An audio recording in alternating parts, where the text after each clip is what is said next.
Lots of excitement on a chilly day painting their chests blue. Power to those guys. I'll blame the paint, not the temperature. It's a good one, and it's good enough for our game of the week, the Chenango Civil War, possibly the last matchup ever between Forks and Valley on the gridiron. If the merger of the two districts goes through, Chenango Valley will not have won a game in this rivalry since before anyone on the field today was born. I'm sorry if that makes anyone feel old. I feel old. This week's game of the week brought to you by Dependable Auto Sales, UHS, Broome County Stop PWI, Buffalo Head Bar and Grill, Rocco J. Testani, and Matthews Auto Group. Ooh, breathe deep. First quarter.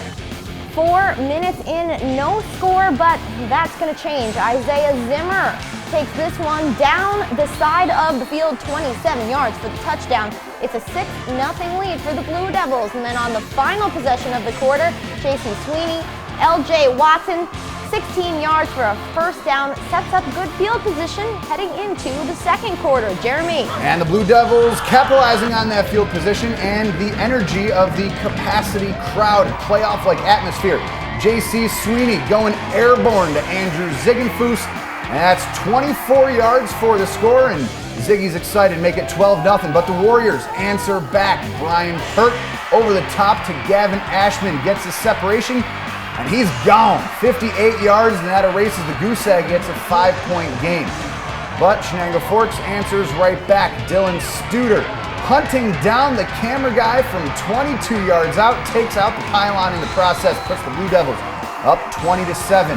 Then Forks goes sailing once again through the air again. Sweeney, this time to Scott Craver, 13 yards on the lob pass, and it's a 20-point lead. After another Zimmer touchdown makes 34-7. Pert throwing again. Harold Jones, the nice spin move, one up in Gavin Ashman, 67 yards. This time Warriors pull within 20 at the half.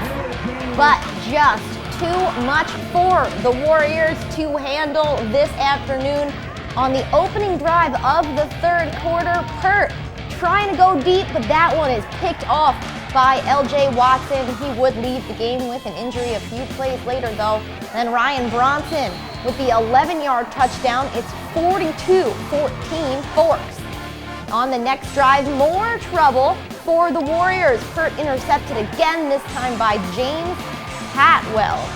And then Bronson finishing up this drive with an easy-peasy 2-yard touchdown. The Warriors add another in the fourth, but make it 20 years running for Chenango Forks. 55-20 is your final.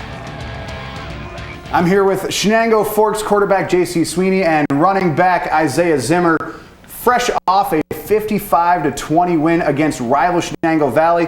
The last time Chenango Valley beat Forks was back in 1994, before either of you were born. How much pressure does a streak like that put on you guys heading into this game? There's definitely a lot of pressure not to break the streak, but we just came out and played the way we know how to play, and we executed our game plan, and we came out with the win. It definitely gave us the extra incentive, and we made sure to come out and execute. Now, historically, the Chenango Forks program has been very reliant on the running game, but the last couple years or so, you guys have been implementing the pass, and this year it seems to be that pass is meshing very nicely with the running game. Just talk about how you guys have been able to open things up through the air. It opens up both the run game and the pass game, so they complement each other very well, and it helps us be able to throw the defense off a little bit. Now behind, I guess, or in front, you could say, in front of every offense is a good offensive line.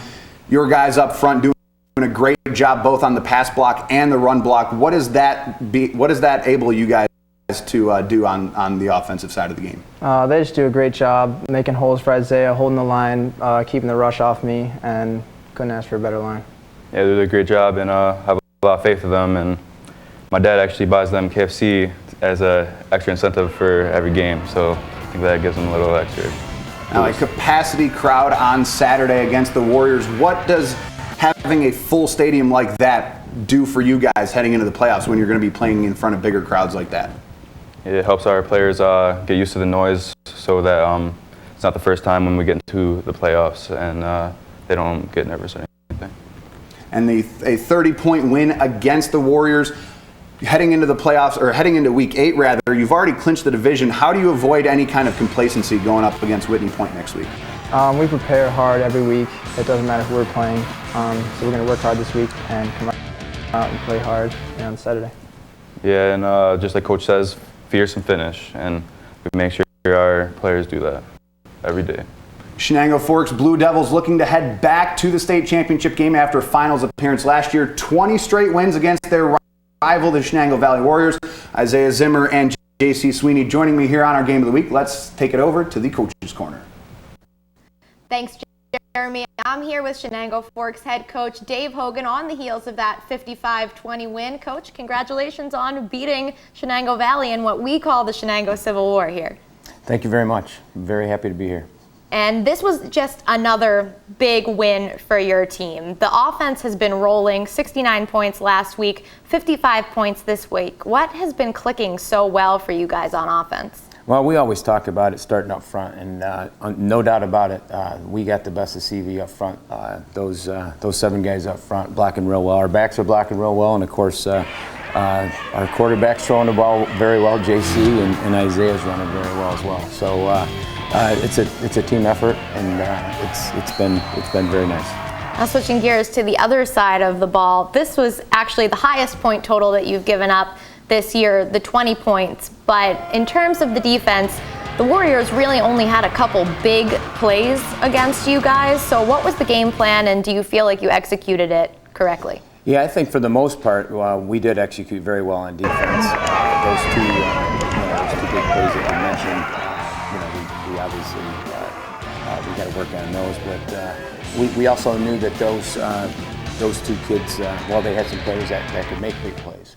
And again, we try to eliminate those.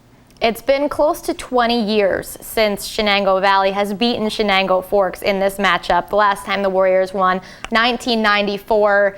Most, if not all, of your team wasn't even born the last time that happened. So what is it about the Blue Devils that makes them so dominant against Chenango Valley?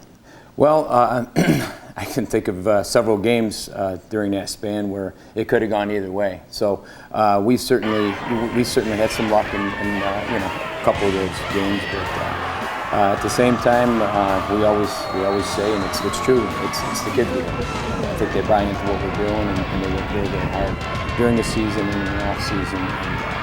And it's a lot of fun coaching here at Chenango Forks. And one more regular season game on the schedule next week at Whitney Point.